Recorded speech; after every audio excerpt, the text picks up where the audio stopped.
You are great, yes, you are Holy One. Walked upon the sea, raised the dead. Et sans plus tarder, je vais inviter le pasteur Monique. Pendant qu'il vient, nous allons applaudir pour l'Éternel des armées. Nous allons applaudir pour l'Éternel des armées.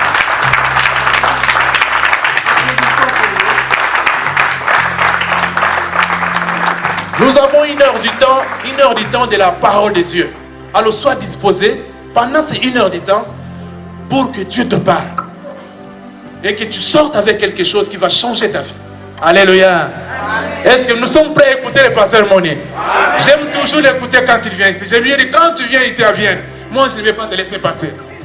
Parce qu'on veut toujours manger. Amen. Amen. Alléluia. Amen. Il est vivant. Il est ressuscité. Qui? Jésus. Qui? Jésus. Qui? Jésus. Je pense que pour la journée d'aujourd'hui, tu vois, dans la Bible, il y a toujours ce qu'on appelle la récapitulation. Quand tu étudies l'enseignement de Paul, il y a toujours les rappels, la récapitulation de ce qu'il avait enseigné auparavant. Nous allons rentrer dans 1 Roi 18 aujourd'hui. On a parlé l'autre fois, c'était du conflit. Un conflit, c'est une lutte, c'est une rivalité. C'est une guerre, c'est une opposition entre deux personnes. Ça, c'est la définition d'un conflit. Mais pour que Dieu puisse nous aider à avancer dans son royaume, il a ses lois. Il y a des lois sur la terre, notre gouvernement, ici en Autriche ou bien ailleurs, il y a des lois spirituelles aussi. Nous devons marcher selon ces principes. Ça, nous aurons des bénédictions à travers ces principes, pas en dehors de ces principes. Parce que le rôle du roi est de régner et de gouverner. Si le roi ne gouverne pas, il n'est pas roi. Est-ce que vous me saisissez? Amen. Jésus-Christ doit gouverner son royaume ici-bas. Ici-bas, avant d'enlever son royaume. Il doit gouverner nos vies. Ça, c'est vraiment la base fondamentale. Ce n'est pas une religion. Le christianisme n'est pas une religion. N'est pas un isme. Ou bien une dénomination quelconque. C'est une relation personnelle avec Jésus-Christ. Et cette relation doit se développer, progresser. C'est une réalité. Ce n'est pas une dénomination, mais c'est une relation personnelle de tout un chacun parmi nous avec Jésus-Christ. Au fur et à mesure que nous croissons dans sa grâce, parce que le mot disciple veut dire élève, un écolier. Nous sommes tous dans l'école de Dieu. Nous apprenons jusqu'à l'âge de la vieillesse, quand il viendra lui-même nous prendre ici-bas.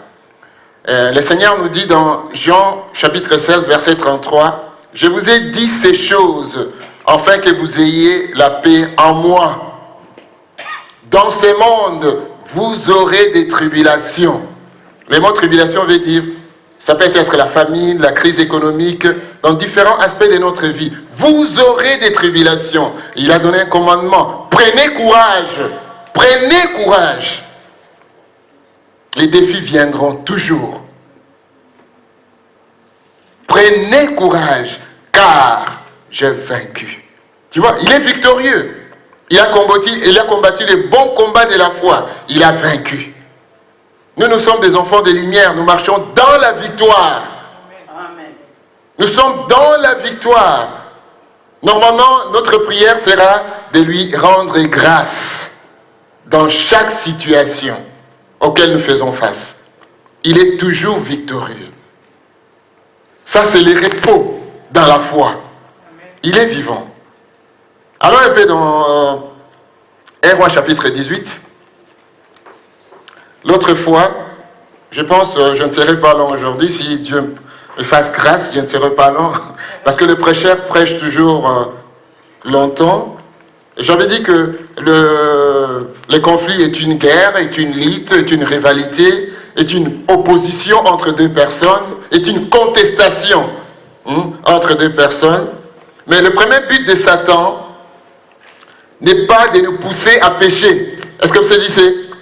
Le premier but de Satan n'est pas de nous pousser à pécher, mais simplement de nous amener à pécher naturellement. Est-ce que vous saisissez cette phrase?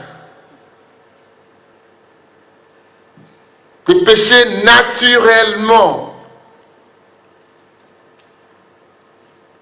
Je veux dire ceci. Il ne nous pousse pas toujours à pécher, mais il nous donne des occasions là où nous aurons la capacité de faire quelque chose comme si ça nous appartient, c'est au-dedans de nous, naturellement. C'est ça son objectif. Parce qu'il sait lui-même qu'il a été vaincu. Il sait pourquoi Jésus est venu, pour nous libérer de la puissance. Il est venu pour nous libérer de la puissance du péché, mais Satan nous pousse simplement pour nous amener à pécher naturellement en nous faisant quitter la position céleste. Parce que nous sommes dans une position céleste, là où Jésus est. C'est ça notre position, à nous faire descendre de la position céleste, afin que nous ayons conscience que nous sommes humains, tout le monde pêche, tout le monde fait n'importe comment, nous ne sommes pas qualifiés, ainsi de suite. Mais j'aimerais bien vous dire ceci, il y a ce qu'on appelle, ce que Dieu veut dans notre vie, ce n'est pas le nombre des âmes, beaucoup d'âmes. Bien sûr, il a dit, allez et faites de toutes les nations des disciples. C'est une recommandation. Mais ce que Dieu cherche, la qualité. Ce n'est pas la masse, la qualité. Nous devons travailler pour la qualité. Là, nous gagnerons ce monde pour Christ. Est-ce que vous me saisissez? Amen. La qualité, retiens cette phrase. Ce n'est pas les masses, la qualité. Un véritable christianisme.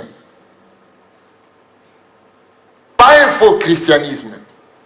Pas un pied dedans, un pied dehors. Là, nous sommes dans la défaite totale. Et quand je faisais les bacs, j'avais raté les bacs, j'aimais beaucoup l'armée. J'aimais beaucoup l'armée. J'avais raté la bourse pour les États-Unis pour faire l'école militaire. À cette époque-là, moi, je me disais que je vais travailler pour Mobutu. Hein? Vraiment, je donne ma vie pour lui. Mais Dieu avait bloqué cette porte. Est-ce que vous me saisissez? Amen. Maintenant, je suis dans l'armée du Seigneur, n'est-ce pas? Amen. Je travaille pour le Seigneur. De tout mon cœur, toute ma vie pour lui. Pour sa gloire, pour son honneur. Je ne vais pas être un obstacle à qui que ce soit. Est-ce que vous me saisissez? Amen. Parce que j'ai fait l'alliance avec Christ. C'est un pacte avec Christ. Je vous dis ceci, le message d'aujourd'hui, c'est toujours sur le conflit, mais je vais répartir ça en deux groupes. La première partie, qu'est-ce qui nous bloque la vie? C'est les péchés. La deuxième partie, la prière. Ce qui nous bloque la vie, je vous l'ai dit, c'est les péchés. Les péchés nous arrachent la force. Regarde seulement le monde, regarde seulement les familles, regarde seulement les nations. Les gens qui s'entretuent, les tribus. Regarde seulement nous, notre nation, en tant que peuple congolais. Hein? Regardons-nous. En réalité, est-ce que nous sommes vraiment unis au vrai sens du mot? Superficiellement, nous sommes unis, mais les cœurs ne sont pas unis. Et dans les royaumes de Dieu, ce sont les cœurs qui sont unis. Nous sommes un en Christ. Il y a une différence entre nous et les Européens, c'est la différence de culture seulement. Mais en Christ, nous sommes un. Est-ce que vous me saisissez? Amen. Mais les péchés nous bloquent. Les péchés nous arrachent la force. Les péchés ont déformé même l'être humain. J'appelle ça la malédiction du péché. L'homme et la femme se combattent entre eux, les clans, ainsi de suite, les nations, le peuple. Les églises, soit les dénominations en quelque sorte, les pasteurs. Les péchés nous arrachent la force. Et ce que je viens de dire auparavant ici, que Satan nous pousse petit à petit, en fait que nous ayons cette habitude de pécher naturellement. Il sait que nous n'aurons pas la force à cause du péché. Nous n'aurons pas la force. Je vais vraiment mettre l'accent sur le péché aujourd'hui. Satan s'attaque à notre repos parce qu'il sait que nous avons la position céleste. Par exemple, quelqu'un qui vient, qui commence à t'insulter. Et subitement, tu es dans la position céleste. Qu'est-ce que tu vas faire? Est-ce que tu vas répondre par des insultes? Non. Si tu es réellement membre du royaume de Dieu, tu peux même rire, n'est-ce pas? Et tu commences à bénir cette personne. Mais si cette personne a la force, et tu n'as pas la force spirituelle de résister à des insultes, à des attaques, qu'est-ce que tu vas faire? Toi aussi tu tombes. Tu tombes. Il t'entraîne dans son péché. Il t'entraîne indirectement dans le péché. Et puis par après, tu perds ta position céleste. Parce que nous ne prions pas des bas vers les hauts. Nous prions des hauts vers les bas. Est-ce que vous me saisissez? Nous ordonnons. Vous voyez, quand Jésus-Christ était quelque part, Jésus-Christ contrôlait les circonstances. Sa présence seulement. Il contrôlait les circonstances. Nous prions de haut vers les bas. Tous les qualificatifs qui étaient en Christ sont en nous, si seulement si nous sommes revêtus de ce Dieu-là. Je vais vous donner un exemple. J'étais quelque part il y a 3 ans. Il y avait une maison d'érotique, ainsi de suite. J'ai eu l'impulsion au-dedans de moi. Je regardais cette maison, on vend des choses, des sexes, ainsi de suite. Ah, j'ai reçu vraiment une impulsion de Dieu.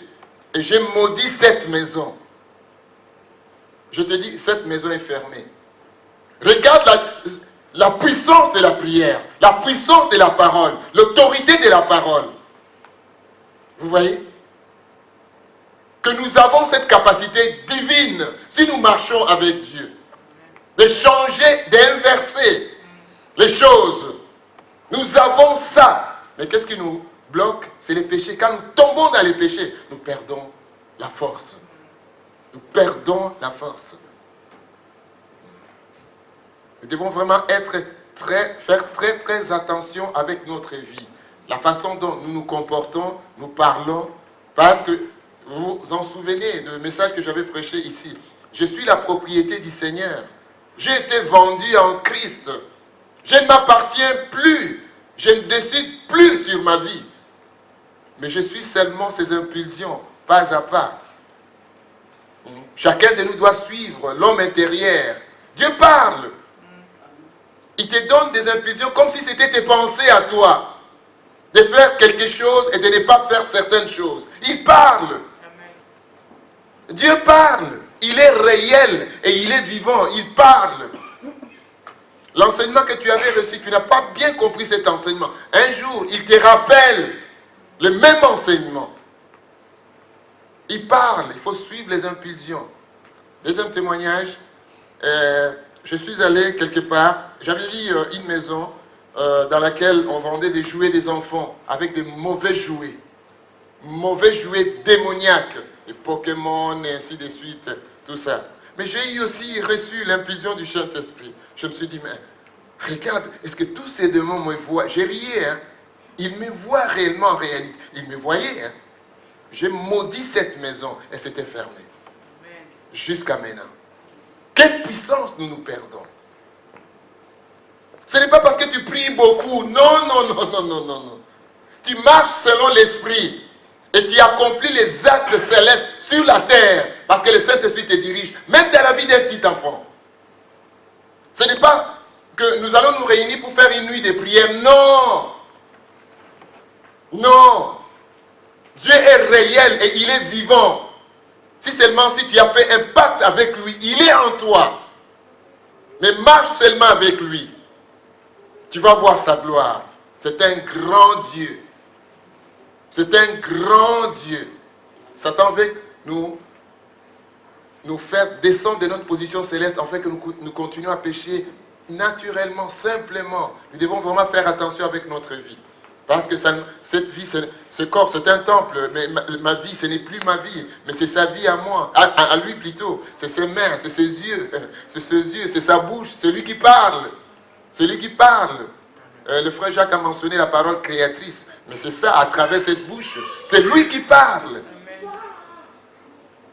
C'est lui qui parle à travers toi. Il est Dieu, il est réel. Dieu veut utiliser, il n'a pas des enfants chéris. Il veut utiliser tout le monde qui fait partie de son royaume. Soutenons-nous les uns les autres.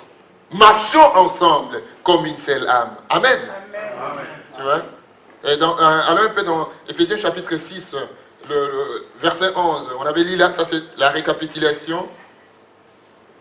Parce que pour chaque point d'attaque, nous sommes équipés spirituellement. Nous avons une armure que Dieu nous a donnée, n'est-ce pas? Amen. Il nous a donné, nous sommes des militaires dans l'armée du Seigneur. Amen. Il y a des colonels, il y a des généraux, ainsi de suite. Hein? Qui sont membres, qui font partie. Il y a des petits-enfants aussi, qui font partie de l'armée du Seigneur. Ne négligez jamais les ministères des petits-enfants. Ne négligez jamais. Nous avons vu, Fatoum Nikon avait prié pour la maladie. Il avait 2 ans et demi. Et une guérison instantanée. Nous avons vu à travers nos enfants comment est-ce que Dieu a répondu aux prières, même à l'école, même dans la rue. Ne négligez pas vos enfants. Prenez l'éducation des enfants au sérieux. Au sérieux. Et Éphésiens 6, verset 11, la Bible nous dit, revêtez-vous de toutes les armes de Dieu, afin de pouvoir tenir ferme contre les ruses. Qu'est-ce qu'une ruse? C'est une méthode, c'est une stratégie. Est-ce que vous me saisissez? Amen. Tromperie. Satan utilise la stratégie. C'est un stratège. La ruse, c'est quoi? C'est la diplomatie. Nous disons en politique, tel parti politique, telle nation, ainsi de suite. Nous avons utilisé la diplomatie, ainsi de suite. C'est la ruse. Comme on dit à Lingala, Maël Mabé, Kokosa, Lokuta. Hein? Vous voyez? C'est ce que la Bible nous dit. Car nous avons la ruse du diable. La ruse, c'est aussi la stratégie, comme je viens de le dire, du diable. Il a une certaine finesse que tu ne peux pas t'imaginer. Il est rusé en lui, il n'y a rien de bon. Et la Bible va très loin. Car nous n'avons pas à lutter contre la chair et les sang, pas contre les êtres humains, en disant que nous, en tant qu'Africains, on ne se comprend pas, ainsi de sonner comme ça. Je fais une expérience, j'ai étudié tous les groupes ethniques. Il faut voir, dans nos cultures, il y a le satanisme, sans le savoir. Les démons sont dans nos cultures. Comment est-ce que nous pouvons nous comprendre et puis nous unir avec les gens, les adorateurs du diable? Nous ne serons jamais un. Seul en Christ, nous pouvons être un, unis au vrai sens du mot. Amen. Seul en Christ. Parce que seul en Christ, il y a un véritable amour, il y a une véritable patience. La patience du Christ, je ne peux pas la reproduire dans la vie de quelqu'un. C'est Christ lui-même qui doit reproduire sa patience en moi. Parce que la patience est l'un des fruits de l'esprit. Dieu va me faire traverser des difficultés afin que j'apprenne la patience, n'est-ce pas? Je ne peux pas apprendre la patience dans une école biblique. Dans une école de la vie. Lui-même, il me forge afin que je sois patient. Que je puisse aimer. Imagine-toi, aimer vos ennemis. Comment est-ce que je peux aimer mon ennemi? C'est impossible. Mais en Christ, je peux aimer mon ennemi. Quand je commence à bénir mon ennemi, tu vois, et Dieu me transforme aussi. Parce que, qu'est-ce que je fais? En bénissant, je libère la vie.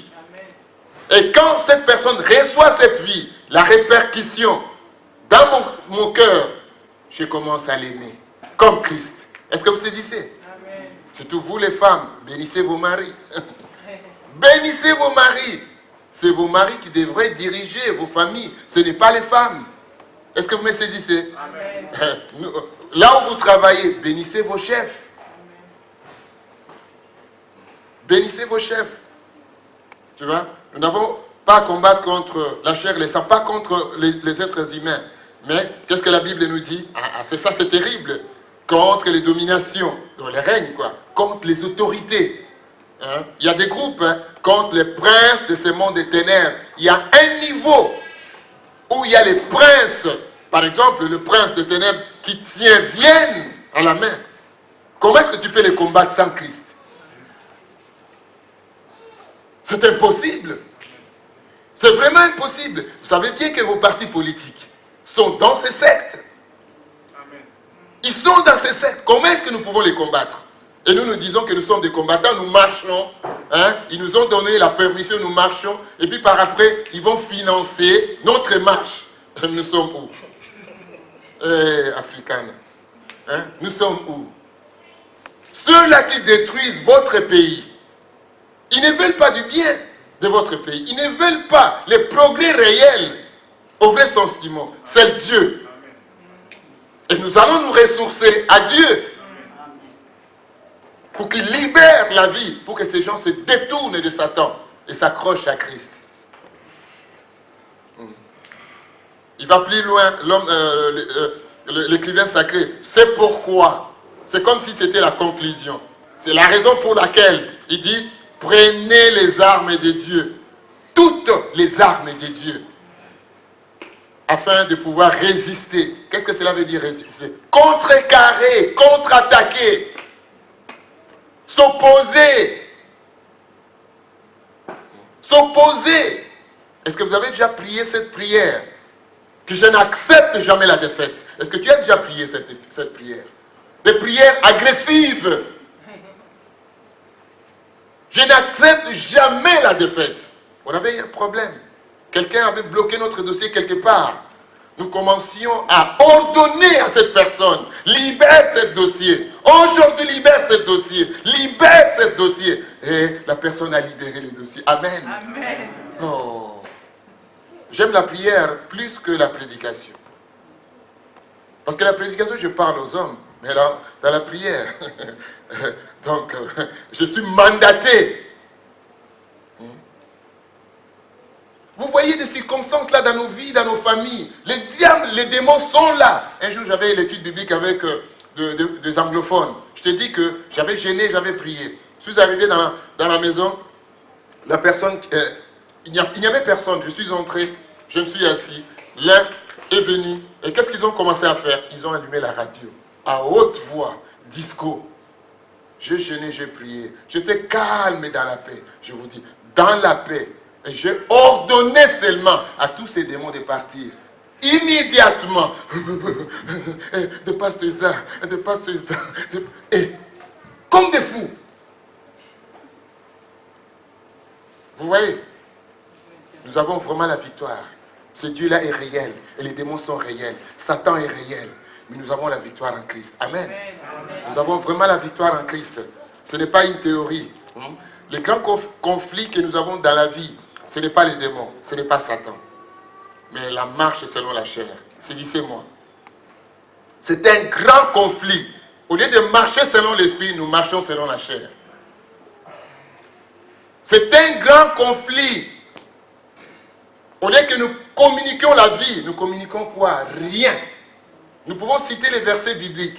Mais aussi longtemps que nous ne sommes pas sous la domination du Saint-Esprit, ça n'a pas d'importance. N'est-ce pas? Nous devons être arrimés hein, au Saint-Esprit. Être disponibles au Saint-Esprit. Il parle. Les grands conflits que nous avons, nous, en tant que membres du royaume de Dieu, c'est marcher selon la chair. Donc la lutte entre l'esprit et la chair. Souvent, nous tombons dans la chair. Là, on n'a pas de puissance, on n'a pas de force. Entre le mari et la femme.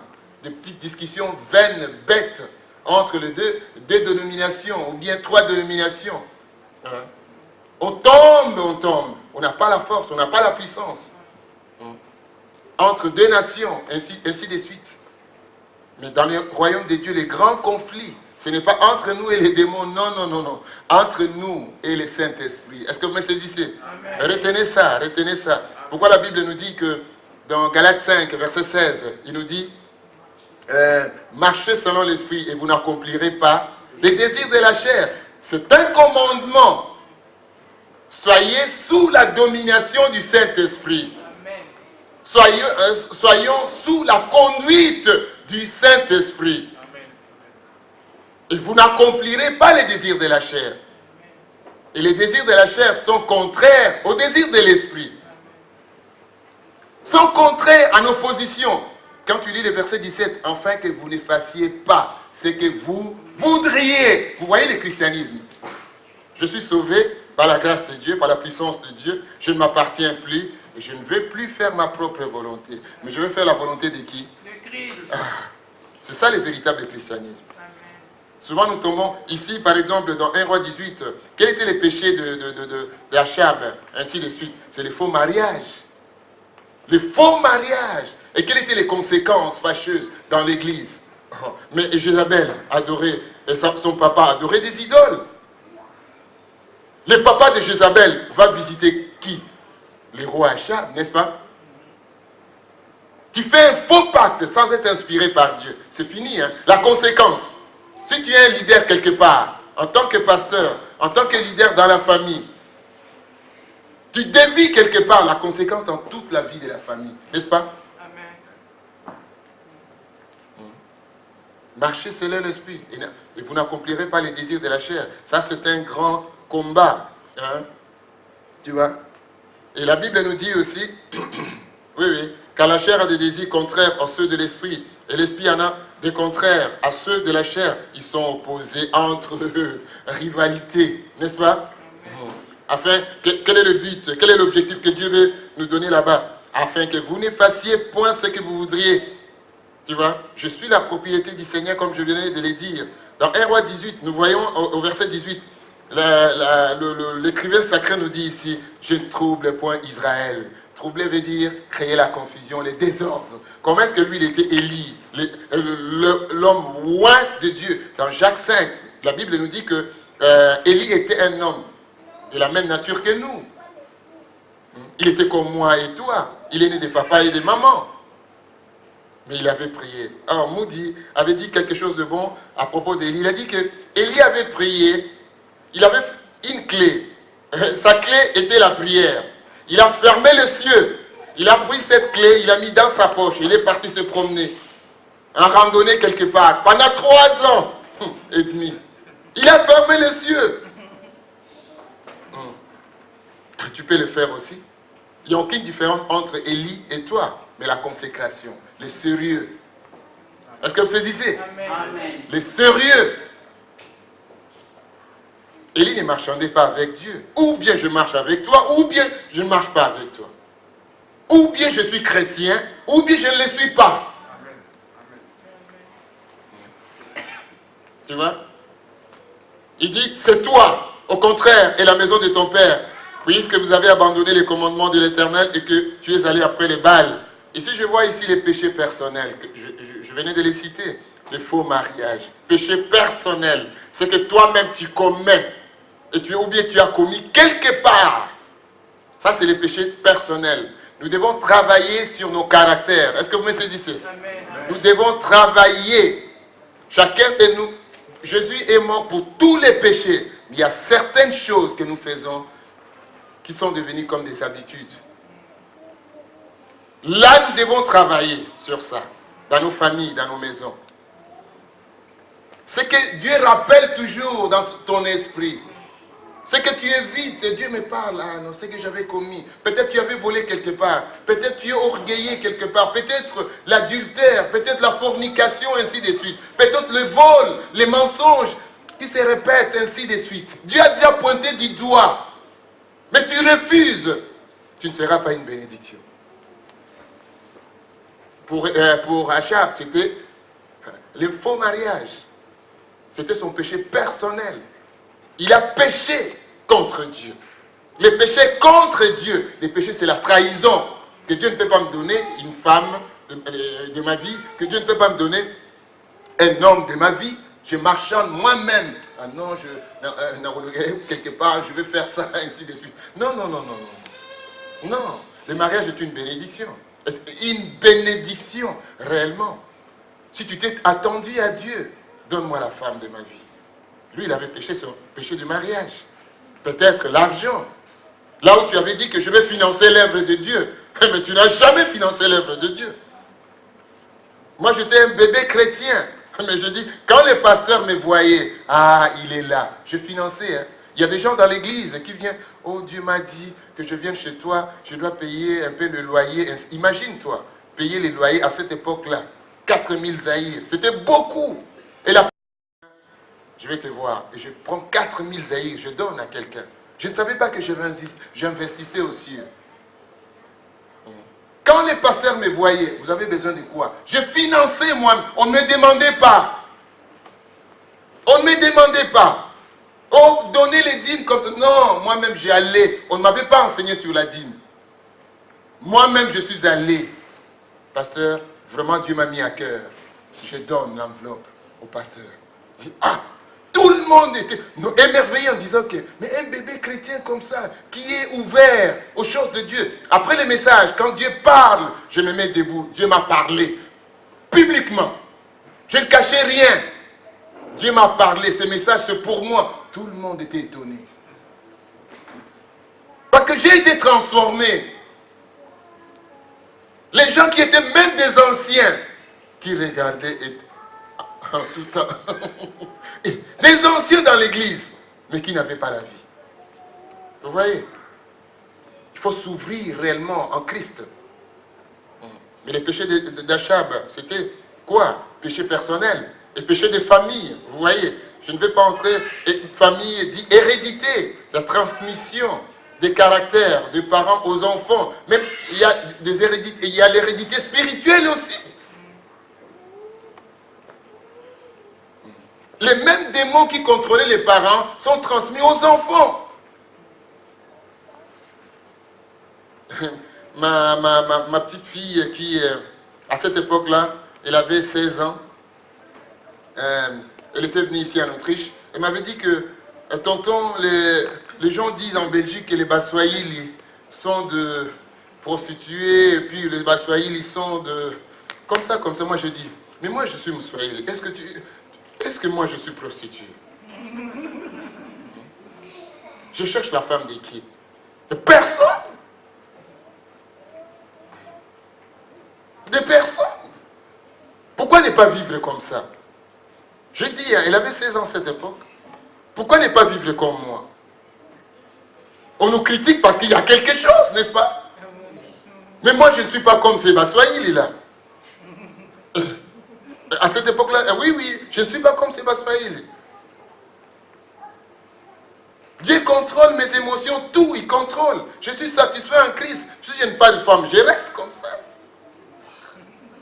Les problèmes sexuels, c'est psychologique. C'est psychologique. Quelle différence y a-t-il entre une femme qui est un peu dodue et une autre qui est svelte?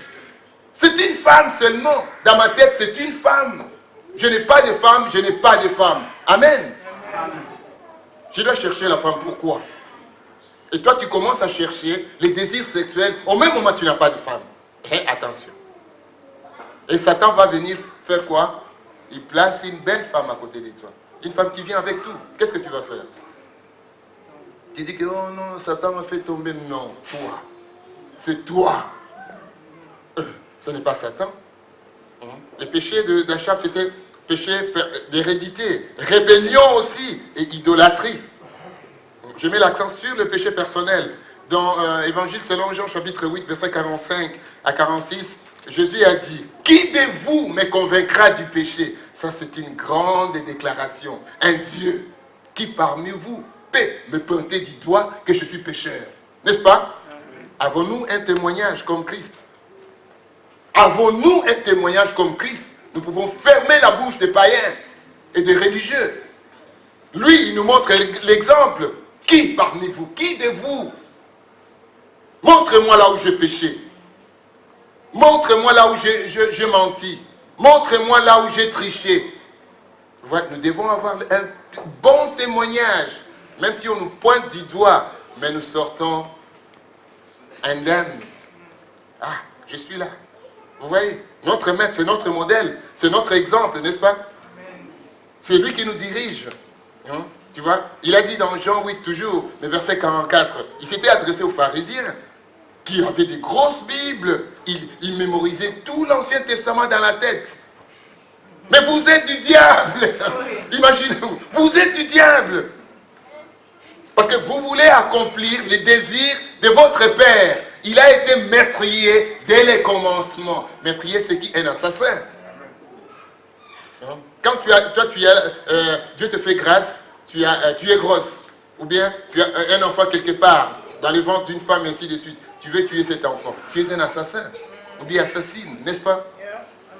Le meurtrier, c'est quelqu'un qui tue. Tu peux tuer par la sorcellerie. Tu peux tuer tout en utilisant les armes à feu. Tu peux tuer en utilisant les armes blanches plutôt.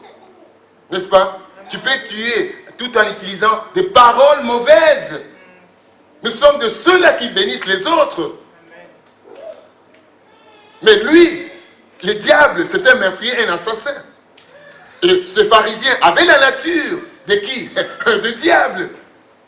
Imaginez-vous, ils tenaient des Bibles. Mais leur cœur, la méchanceté, plein de méchanceté. Et notre Dieu leur a dit que vous êtes du diable, vous n'êtes pas des dieux. Parce que leur désir était de tuer Jésus-Christ. Nous devons vraiment faire attention. Il va très très loin. Jean 8, verset 11. Quand on avait amené la femme qui avait commis l'adultère avec un monsieur, mais on n'a pas vu le monsieur, n'est-ce pas? Le monsieur était plus rapide, un athlète. Hein? Donc il a couru et disparaître. Hein? On a arrêté la femme, elle ne pouvait pas courir. Comme le monsieur, on vient. Il est écrit, tout en utilisant la Bible pour condamner cette femme. Comme Jésus était Dieu, il voyait leur intention, il voyait le cœur. Qui de vous, qui n'a pas de péché, prend la première pierre et lapide et tue cette femme? Ah. Et ils sont regardés, les plus vieux sont partis. Ainsi de suite. Tout un chacun. Et qu'est-ce qu'il avait dit au verset 11 à la femme? Donc, cette femme a vu sa libération entre la vie et la mort. Vous voyez la grâce de Dieu. Je ne te condamne pas. Jésus l'a dit, je ne te condamne pas non plus. Mais va et ne fais pas quoi? Ne pêche plus. Vous voyez comment est-ce que Dieu est sérieux avec le péché. Parce que le péché, c'est la trahison. Le péché, c'est la haine contre Dieu. Le péché, c'est le manque de confiance contre Dieu. Le péché, c'est quoi? Tout ce que Dieu n'inspire pas. Tu peux avoir l'inspiration de tes parents, l'inspiration du monde. Tu fais n'importe quoi avec ta vie. Nous sommes dans le royaume de Dieu. C'est Dieu qui nous dirige en tout et pour tout. Nous ne faisons rien sans nous attendre à lui. Nous dépendons de lui. Parce que lui-même, il avait dit, je ne fais rien sans avoir vu ce que mon Père fait. Nous devons voir ce que Dieu voit. Avec les yeux de Dieu. L'homme a 5 sens. Il y a des 5 sens spirituels aussi. De voir les choses avec les yeux de Dieu. D'entendre des oracles de Dieu avec les oreilles de Dieu. Vous voyez? Il a condamné. Jean 5, verset 14, je pense. L'homme qui était malade pendant 38 ans. Et subitement, Jésus avait demandé à cet homme, veux-tu être guéri? Il a dit, je n'ai personne, ainsi de suite, tout ça. Ok, c'était le cœur, la solitude. Mais si, veux-tu être guéri? Oui. Jésus a dit, prends ta natte, mets-toi debout, marche. Mais au verset 14, le monsieur est parti. Hein. Jésus ne faisait pas de publicité. Il ne faisait pas de spectacle. Quelques jours après, il est entré en contact avec ce monsieur. Hein? N'est-ce pas que tu étais malade? Jésus rappelait cet homme. N'est-ce pas que tu étais... Oui, Seigneur, imagine-toi 38 ans. C'est toute une vie, n'est-ce pas? Toute une génération. Mais maintenant, Jésus a restauré ses pieds. Il pouvait se mettre debout. Moi aussi, je peux jubiler, je peux sauter, courir, même danser. Oui, Seigneur, j'étais malade, mais je suis guéri. Je marche, ainsi de suite. Mais attention, n'est-ce pas que tu étais malade pendant 38 ans? Oui, Seigneur, mais non, tu m'as guéri. Ça, c'est la louange à Dieu, ainsi de suite. Mais attention. ne pêche plus. Autrement, quelque chose de pire, de mauvais. Jésus était sérieux avec les péchés. Il était vraiment sérieux avec les péchés.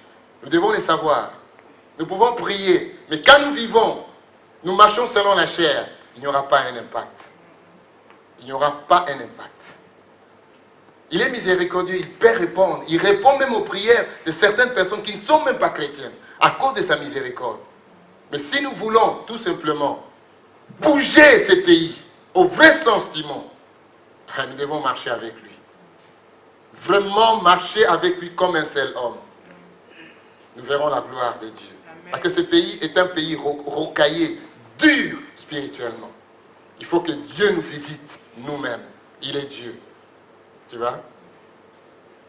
Pourquoi Jésus est venu? Dans 1 Jean chapitre 3, verset 8, la Bible nous dit, celui qui pratique les péchés est du diable. Est-ce que vous saisissez? Celui qui pratique, le mot pratiquer veut dire qui vit continuellement. Le péché est devenu comme une habitude dans sa vie. Tu n'es pas du Christ. Tu n'es pas du Christ. Tu peux utiliser des mots ainsi de suite. Nous voyons le monde actuellement, des pasteurs, des apôtres, mais qui vivent librement dans les péchés, qui font n'importe quoi en utilisant le nom de Dieu, mais ne sont pas des dieux. Je vous l'ai dit, ils ne sont pas des dieux. Nous devons vraiment faire attention. Nous vivons dans un monde tellement terrible. Celui qui pratique les péchés du diable. Car le diable pêche dès le commencement. Le Fils de Dieu apparaît afin de détruire les œuvres de qui? Du diable. La première œuvre du diable, c'est les péchés. Même les maladies, ainsi de suite. Les péchés. Quiconque est né de Dieu ne pratique pas les péchés. Ne vit pas dans les péchés librement et il est à l'aise dans les péchés. Non, il n'est pas né de l'esprit. Il n'est pas de Dieu. Ça, c'est la religion. Et il continue. Quiconque est né de Dieu ne pratique pas les péchés. Pourquoi? Ça, c'est la question. Parce que la semence de Dieu demeure en lui. Il ne peut pécher parce qu'il est né de Dieu. Il peut tomber dans les péchés, mais n'aime pas les péchés. Il n'aime pas les péchés. Vous voyez, les péchés personnels, dans 1 Samuel chapitre 13, c'était pendant la période de guerre. Et puis Saül était roi. Quand tu vois le verset 8, Dieu avait dit, Samuel avait dit à Saül, bon, je viendrai dans 8 jours. Mais 8e jour, imagine-toi la préparation de guerre. Et les soldats étaient là fatigués, ils voulaient fuir contre les Philistins. Mais comme il avait donné un délai de 8 jours, Samuel n'était pas là. Qu'est-ce que Saül avait fait? Il n'était pas sacrificateur, il était roi. Est-ce que vous me saisissez? Ce n'était pas son travail, son service. Un service céleste, spirituel, sacré devant Dieu. Il a offert le sacrifice. Et subitement, après avoir fait, Samuel est là. Qu'est-ce que tu as fait? Oh non, tu vois, j'avais des problèmes, j'avais peur, les gens commençaient à se disperser, ainsi de suite. Des excuses. Nous aussi, nous nous excusons comme ça. J'ai changé mon nom parce que, tu vois, j'ai quitté mon pays. Pourquoi ne pas donner ton nom? Pourquoi ne pas donner ton nom? Ton véritable nom. Moi, je m'appelle Moni, et si tu m'appelles Benjamin, je ne tournerai pas. Vous ne savez pas que... Ah Seigneur, les noms, c'est une partie de toi. C'est une partie de toi. J'avais dit à un monsieur, mais toi, tu étais professeur. Mais pourquoi on t'a obligé de changer les noms? Va dire à la police, ce n'est pas mon nom. Il est parti, hein. On a changé son identité. Comment est-ce que quelqu'un qui est né en 54, on vient, tu avais des problèmes sérieux, et tu changes ton nom. Moi, je m'aimais moi-même. Et je change, je deviens qui? Si on te chasse d'ici, tu vas dans un autre pays, mais tu dis la vérité, c'est tout. On te chasse là-bas, tu vas quelque part d'autre. Pourquoi changer de nom? Vous voyez, c'est péché par habitude. Je vous l'ai dit.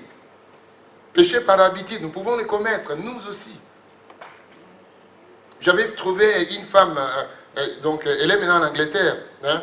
Donc, elle était jeune. Et comment est-ce qu'on l'a maltraitée? Elle n'avait pas de séjour, ainsi de suite. Moi-même, je me suis dit, je peux l'aider vraiment de la faire sortir. J'ai dit, va demander à ton papa qu'on m'achète seulement les billets. Je vais prendre le passeport de ma femme. Hein. Je vais aller avec... Mais Dieu avait fermé cette porte. Vous voyez? Péché par culture. Tu vois? Par culture, on peut le faire. Mais Dieu a fermé cette porte. Dieu ne voulait pas. Nous devons apprendre. C'est une école. Nous ne devons pas vivre selon nos cultures, nos coutumes, mais selon Dieu. C'est son royaume. C'est son royaume. Tu vois? Samuel a péché. Et David avait péché. David, imagine-toi David, l'homme selon le cœur de Dieu. Et subitement, et c'était pendant la période de guerre. Nous sommes en guerre spirituelle. Guerre contre le péché, guerre contre la chair et contre les diables. Et il était sur son balcon, il regardait ainsi de suite. Au lieu d'aller à la guerre. Est-ce que vous me saisissez? Il est là, il regardait subitement Bathsheba, une femme la plus belle. Oh, à qui appartient cette femme? Il a demandé au général. Non, elle appartient à... Faites-la venir. Mais faire quoi dans ton toit, David? Faire quoi? Oh, je vais la voir seulement. Oh, mais tu veux la voir, mais c'est la femme de quelqu'un de ton soldat. Qu'elle vienne. Ah, et la suite. Il a caché le péché. Parce que David, c'est un homme, donc un chrétien, donc le type d'un chrétien. Mais il a caché, quand tu lis le psaume 51, les cris. C'est là où Dieu lui a donné des révélations. Qu'il est né dans le péché, il a été conçu dans le péché. Et la psaume 32, il gardait, il est devenu malade au lieu d'avouer. Dieu a agi jusqu'à ce qu'il va avouer. Et comme il était prophète aussi, il était écrivain, chantre, il avait prophétisé devant Nathan. Cet homme-là qui avait, il était riche, et ainsi de suite, Nathan lui a donné une parabole, quoi. Il était riche, il avait beaucoup de brebis, ainsi de suite, et son voisin qui avait une seule brebis, il a reçu un visiteur. Ce monsieur-là, comme il était riche, il a pris la brebis de ce pauvre-là. David a dit, il va payer combien? 4 fois. Et c'est 4 fois. Le péché est comme un couteau. C'est comme si tu as pris un couteau, tu veux poignarder Dieu. Mais ça va se répercuter sur toi. Sur toi. Ça a commencé, le fils qu'il avait eu avec Bathsheba. Donc, Bathsheba était devenue grosse. On l'avait tué. Et il était mort par Dieu. Ça, c'est une punition. Et Amnon avait tué sa sœur. Est-ce que vous voyez dans la famille maintenant? À cause du péché de David. Et Absalom a vu comme non, il n'était pas d'une même maman. Et Absalom a tué Amnon. Vous voyez? Et Absalom a été tué aussi. Le péché. Le péché. C'est la trahison. C'est les couteaux. Tu penses que tu y échapperas. Toute notre vie est comme un livre ouvert devant Dieu à qui nous devons rendre compte. Est-ce que vous me saisissez? Amen. Jésus est mort, mais nous devons marcher avec lui. J'ai mentionné David, j'ai mentionné Saül pour vous montrer les péchés personnels. Les péchés personnels. Là où toi-même tu choisis les péchés, il y aura une conséquence dans ta propre vie. On n'avance pas parce que nous ne voulons pas laisser Dieu gouverner notre vie. On a fait la profession de foi, mais laissez Dieu être Dieu dans nos vies. Il doit régner dans nos vies. Ça nous bloque nous-mêmes. Personne d'autre nous bloque. Ce n'est pas Satan, c'est nous-mêmes. Dieu est Dieu. Quand tu cries, il répond, il est Dieu. Mais si tu ne veux pas que Dieu travaille dans ta vie, il ne fera rien. Il ne peut pas te forcer. Ni Dieu, ni Satan ne force personne. Tu dois choisir. Est-ce que vous me saisissez? Amen. Tu dois choisir. Joseph, quand tu lis Genèse 39, Joseph il a été vendu, il était chez Potiphar, n'est-ce pas? Il travaillait là-bas. La Bible nous dit que Joseph était devenu une bénédiction. Dieu a béni la maison de Potiphar parce que Joseph y était, n'est-ce pas? Amen. Et toi, tu es sur une bénédiction, partout, même dans ton travail. Même dans ton travail, les chrétiens, membres du royaume de Dieu, sont des bénédictions. Je vous l'ai dit. À travers tes actes, à travers ta productivité dans ton travail, on verra que non, Dieu est avec toi. On a vu Joseph, hein, mais qu'est-ce qui s'était passé? Cette femme a commencé à aimer. Est-ce qu'elle n'avait pas vu Joseph il y a longtemps? Oh, sa taille. La Bible nous dit sa taille. Il était beau. Et subitement, elle est venue vers David, Joseph, et dit, couche avec moi. Il dit, non, non, non. Et la Bible nous dit que Joseph ne voulait même pas rester seul avec cette femme. S'il n'y a personne à la maison, non, non, non. Vous voyez comment est-ce que la stratégie de Joseph, un homme de Dieu, un homme qui avait le caractère de Dieu, rester seul avec cette femme. Je sais, je connais les ambitions de cette femme.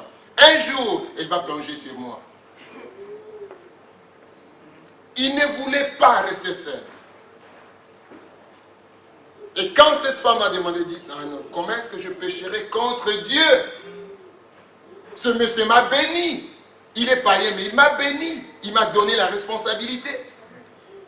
Pourquoi détruire cet amour? Nous, en tant que chrétiens, il y a des chrétiens qui volent.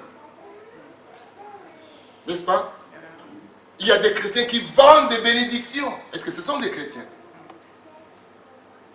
Si tu veux avoir plus, donne 100 €. Mon Dieu me dit, Dieu aime celui qui donne avec. Toi tu me dis si je vais être... Mais je suis déjà béni. Je suis déjà béni de toutes les bénédictions célestes. Amen.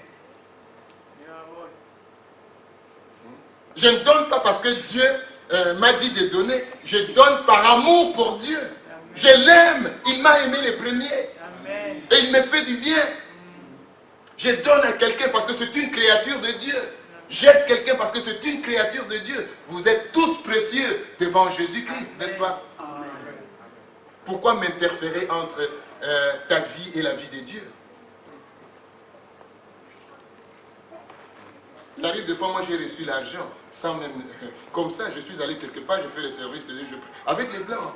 Mais je rentre avec une enveloppe. Avec une enveloppe, avec les blancs. Sans demander, parce qu'il connaît nos besoins, n'est-ce pas? Amen. Il est un grand Dieu. Pourquoi vendre des bénédictions? Quelque chose que j'ai reçu gratuitement. Pourquoi vendre ça? Oui, c'est un faux évangile. Vous devez vraiment faire attention avec votre vie. Nous devons imiter. Daniel était à Babylone, un jeune. Il a fait ses études universitaires à Babylone.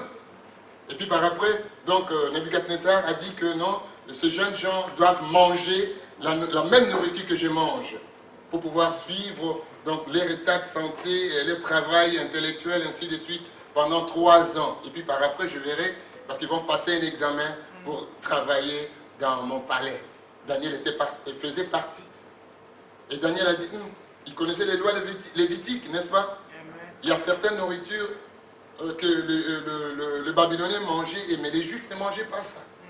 Qu'est-ce que cela veut dire? Daniel a dit, la Bible nous dit, Daniel 1, verset 8, Daniel a résolu, il a pris la décision personnelle. Est-ce que vous saisissez? A résolu de ne pas manger la nourriture du roi. Toi, tu vas dire la nourriture du roi. Imagine-toi la nourriture du roi. C'est une nourriture, une bonne nourriture. C'est super chez le roi, ainsi de suite. Mais lui, il a dit, non, je ne mange pas babylonien. Est-ce que vous saisissez? Et manger la nourriture babylonienne, qu'est-ce que cela veut dire? C'est vivre comme les Babyloniens, s'identifier à la culture babylonienne. Les habits babyloniens, les langages, tout, c'est babylonien. C'est le monde. Est-ce que vous me saisissez? Mais Daniel a choisi.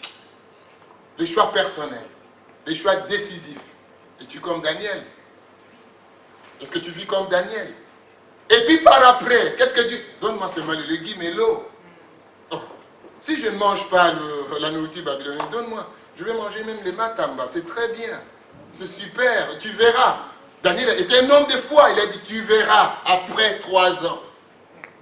Entre moi et ceux-là. Entre nous et ceux-là. Qu'est-ce que Dieu... Daniel s'était identifié seulement à la vie de Dieu, à la parole de Dieu. Et Dieu lui a béni d'une manière extraordinaire. Bénédiction intellectuelle même aussi. Vous savez bien, pas que c'est Dieu qui donne l'intelligence, Et quand tu marches avec lui, moi, au fur et à mesure que je grandis en âge, je commence à comprendre beaucoup de choses facilement. Même les cours. L'intelligence aussi grandit. Je vous l'ai dit. C'est un grand Dieu. Toutes les capacités nous viennent de lui. Les 3 amis de Daniel, quand tu lis 2 Daniel 3, 16, ils n'ont pas voulu se prosterner contre la statue du roi. Il a dit notre Dieu. Quelle audace devant Nebuchadnezzar. Quelle audace. Mais il s'était tenu ferme.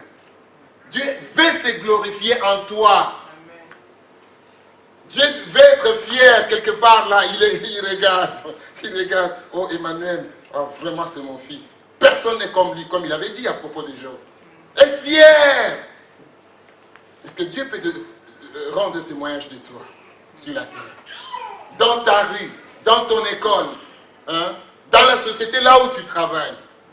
Ou bien on te compare avec d'autres chrétiens. Ils parlent de la Bible, mais ne vivent pas la Bible. Est-ce que vous me saisissez? Les péchés, et tu as raison, les péchés nous bloquent. Le péché nous empêche de voir les choses avec les yeux de Dieu. Dieu peut faire des choses extraordinaires, au-delà, je vous l'ai dit, au-delà, parce qu'il est grand. Il est grand, au-delà. Mais les péchés, et nous voulons faire avancer le royaume de Dieu. Les péchés est même le Saint-Esprit. Est-ce que vous me saisissez? Éphésiens 4, 30, n'attristez pas le Saint-Esprit. Le Saint-Esprit, c'est Dieu, n'est-ce pas? Amen. Jésus a dit, je ne vous laisserai pas orphelin. Je vous enverrai le Saint-Esprit. Le Saint-Esprit maintenant veut prendre la place de Jésus-Christ. Comme Jésus était physiquement sur la terre, maintenant c'est le Saint-Esprit qui dirige l'Église. Le Saint-Esprit est très sensible. Je dis souvent ça, les enfants commencent à dire à la maison. Papa dit souvent le Saint-Esprit, c'est vrai. C'est vrai, c'est une réalité. Il trouve que je blague. Non, non, très sensible. Très sensible. Le Saint-Esprit voit tout. Le Saint-Esprit a des désirs. Ce n'est pas l'enthousiasme ou l'énergie. Non, non, c'est une personne. C'est le Saint-Esprit qui reproduit la vie du Christ en nous. Quand nous prions selon le Saint-Esprit. Quand nous lisons la Bible, nous la lisons tout en dépendant de l'Esprit. Quand nous parlons selon la sagesse que le Saint-Esprit nous donne. L'Église, c'est le corps spirituel du Christ. Le Saint-Esprit y a gravé par écrit la parole de Dieu. Tu vois, il y a le symbolique du Saint-Esprit. Premièrement, le feu. C'est l'un des symboles du Saint-Esprit. Le feu signifie la puissance. Il y a beaucoup de gens qui courent derrière la puissance seulement du Saint-Esprit. Mais il y a un autre aspect, l'eau. L'eau, c'est la parole de Dieu. Et bien l'eau, c'est la pureté du cœur. Est-ce que vous me saisissez? Amen. Dieu veut que nous marchions dans la pureté. Là, nous pouvons proclamer. Nous pouvons agir. Tu vois, le Saint-Esprit, la colombe, la nature de la colombe, il y a quoi? Douceur, l'humilité, la souplesse. Tu n'es plus dur comme tu étais auparavant. Ah non, on te donne un conseil, tu capitules. Le Saint-Esprit veut nous faire passer dans des brisements pour pouvoir enlever cette enveloppe-là qui est dure, forger le caractère du Christ. Quand Dieu, le Saint-Esprit, est en train d'agir dans la vie de quelqu'un, à forger son caractère, tu verras la souplesse. Il capitule. Je ne peux pas avancer sans la directive du Saint-Esprit. Est-ce que vous me saisissez? Amen. Il est humble. Certaines personnes voient que celui-là. Dans le satanisme, je vous dis, il y a toujours la dureté. La dureté dans la Bible satanique. Fais ça, commande. Égoïsme, c'est bon. Ça, c'est bon. Il faut imposer aux gens ainsi de... C'est le satanisme. Nous vivons ça dans la société. Mais quand le Saint-Esprit forge ton caractère, il y a la souplesse. En toi, on voit. Tu étais dur auparavant, mais Dieu t'a transformé de l'intérieur vers l'extérieur. Est-ce que vous me saisissez? Amen. Tu deviens humble. Qu'est-ce que j'ai que je n'ai pas reçu? Ce sont des dons. Ce sont des dons. Nous vivons dans le royaume de Dieu une certaine complémentarité. J'ai besoin de toi, tu as besoin de moi. C'est l'organisme. Est-ce que vous saisissez? Ce n'est pas tel pasteur est super par rapport aux autres. Non. Ce sont des dons. Ce sont des dons. Au fur et à mesure, je grandis en âge, je vois mon parcours. Ah non, c'est la grâce de Dieu. Je vous l'ai dit, c'est la grâce de Dieu. Même j'ai prié quelque part, Dieu a exaucé, Dieu a donné des enfants. C'est la grâce de Dieu. Ce n'est pas moi, c'est lui qui a fait. C'est lui qui agit. Mais quand Dieu agit à un petit échelon, gloire à Dieu. À un grand échelon, gloire à Dieu. Le Saint-Esprit doit diriger l'Église. Doit diriger l'Église. Nous avons la force et la puissance en Christ. Il est Dieu, il est un grand Dieu. Mais ce qui nous bloque, c'est le péché. C'est le péché, la trahison contre Dieu. C'est comme si je n'aime pas ce Dieu-là, qui gouverne. Paul, quand tu lis dans la conversion de Paul, Paul a dit avant tout, qui es-tu Seigneur dans Acte 9? Il a commencé par le mot Seigneur, hein? Maître suprême, autorité suprême. Il a vu la splendeur, cette lumière, il était devenu aveugle, n'est-ce pas? Il a reconnu que Jésus-Christ est le maître de l'univers. Et nous, nous croyons ce maître de l'univers. Ayons conscience que j'appartiens à Christ. Christ peut tout faire à travers moi. Ce n'est pas Satan qui bloque Christ, c'est moi-même. Ce n'est pas Satan qui limite Christ, c'est moi-même, à cause du péché. Jésus nous a dit, si tu ne renonces pas à toi-même, tu ne peux pas devenir son disciple, n'est-ce pas? Tu vois la lutte entre la chair et l'esprit. Si tu ne renonces pas, ma prière est que ta volonté soit faite en moi. Ma prière est que ta volonté soit faite dans ma famille. Ma prière est ta volonté qu'elle soit faite dans cette communauté, afin que nous puissions, avec la flamme de Dieu, attirer beaucoup de monde vers Christ. Quand vous prêchez, vous êtes encore jeune, quand vous prêchez, ne prêche pas ici, prêche Christ. Est-ce que vous me saisissez? Prêche son royaume, avancez avec son royaume, même s'il s'agit de mourir, mais pour Christ, pour sa seule gloire. Là, nous allons révolutionner le monde. Pour le peu de temps que Dieu nous donne de rester dans ce monde. Quelle est l'utilité de notre vie si nous sommes inutiles devant Dieu? Ah non. Ah non. Non. Qu'est-ce que je suis venu faire sur la terre? Est-ce qu'avoir seulement des diplômes, et pour ne rien faire? Hein? Non. Non. C'est le Seigneur qui m'a donné la vie. Je vivrai ma vie pour sa gloire, pour son honneur, jusqu'au dernier soupir. Je vais glorifier le Seigneur avec ma vie.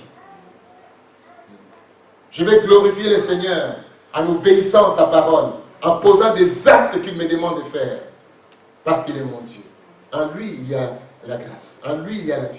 En lui, il y a le soutien moral, social, intellectuel, financier aussi. En lui, il y a tout. C'est mon Dieu. Aimes-tu Jésus? Est-ce que tu vis pour lui? Ou bien il y a des obstacles que nous venons d'énumérer. Là, il faut travailler. Mettons-nous debout, on va prier un peu. Remercions Dieu pour la communauté. Dieu nous a fait grâce de venir ici. Disons-lui un grand merci. Que son plan puisse s'accomplir dans ma vie, dans la vie de ma famille, dans la vie de mes enfants, dans ce pays, que le plan de Dieu s'accomplisse. Prions. Éternel des armées, nous te disons grand merci. Car tu es le roi des gloires, Seigneur. Merci parce que tu nous as sauvés pour ta gloire, Seigneur. Tu nous as mandatés d'aller et de répandre, Seigneur, la bonne nouvelle partout. Merci encore que ton plan s'accomplisse à travers ma famille, à travers, Seigneur, le pasteur John, à travers sa famille, à travers la famille de tout un chacun de nous ici, Seigneur. Oh, répands ton esprit. Dieu le Saint-Esprit souffle dans nos vies, afin que tu agisses d'une manière puissante dans nos vies, afin de nous attirer vers toi, que nous puissions glorifier ce Dieu qui nous a mandatés, ce Dieu qui nous a établis. Sois béni, Seigneur, sois exalté. Au nom de Jésus. Nous allons prier encore. Regarde ta situation, tout ce que tu traverses comme situation. Nous avons la parole de Dieu. Nous avons cette parole. Toi-même, tu changes chaque difficulté dans ta vie. Hein? Tu vois, la maladie, elle ne vient pas de Dieu, elle vient du diable. Mais peut-être quelque part, tu as commis un péché. Là, tu peux confesser, lui confesser. Mais tu changes cette maladie en santé. En Jésus, tu as la bonne santé. En Jésus, tu as la victoire. Tu changes ta circonstance de finance en abondance financière. En Christ, tu changes là où les enfants ne progressent pas intellectuellement. C'est Jésus qui donne l'intelligence. Dans chaque situation auquel tu fais face, tu changes cette situation. Tu proclames le contraire de cette situation dans ta propre vie. Prions. Éternel des armées, merci encore. Parce que tu es le roi de gloire. Merci encore. Nous changeons toute malédiction en bénédiction dans la vie de tout un chacun de nous, au nom de Jésus-Christ. Nous changeons toute pauvreté financière en abondance financière au nom de Jésus. Nous changeons toute ténèbres, sorcellerie, magie, Seigneur, en lumière, car tu es la lumière au nom de Jésus. Nous changeons tout mal en bien au nom de Jésus-Christ. Nous régnons avec toi en ce lieu au nom de Jésus. Partout tu nous placeras, Seigneur, parce que tu es le lion de la tribu de Judas. Tu as marché sur les lions rugissants, sur le prince des ténèbres, car tu es le prince de la paix, au nom de Jésus-Christ. Inonde nos cœurs de ton amour, car tu es le ressuscité qui gouverne nos vies, Seigneur. Sois béni, sois loué, sois exalté, au nom de Jésus. Nous avons ainsi prié. Amen. Seigneur, je scelle toute personne ici par le sang précieux de l'agneau. Que tes desseins s'accomplissent dans nos vies, Seigneur. Je proclame que ton règne vienne en nous, Seigneur. En fait, que nous soyons des flambeaux dans ce monde pour pouvoir arracher les tisons du feu de l'enfer. Je proclame la sagesse divine dans la vie de tout un chacun qui sont de feu de Dieu, Seigneur. Merci encore parce que tu mets tes anges autour de tout un chacun. Que ta grâce les accompagne. Dans le nom de Jésus, j'ai ainsi prié. Amen. Amen. Vous êtes bénis dans le Seigneur. Je passe la parole au pasteur.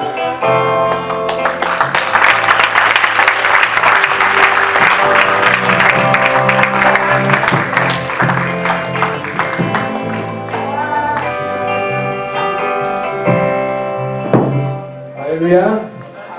Alléluia. Amen. Si quelqu'un a besoin d'une prière, nous connaissons, chaque mardi nous avons l'intercession. Nous pouvons prier pour toutes sortes de prières. Délivrance, on fait tout. Tu as un problème, viens, on va prier avec toi aussi. Parfois on n'a pas le temps de prier pour beaucoup de choses pendant les cultes. Le mardi à 17h, on passe le temps dans la prière pour l'église, de l'intercession. Prier pour délivrer, prier pour attaquer les esprits démoniaques, prier pour combattre dans ta vie les choses qui te dérangent dans ta famille, tes enfants, ta femme. Priez profondément. Tout ça c'est à vous.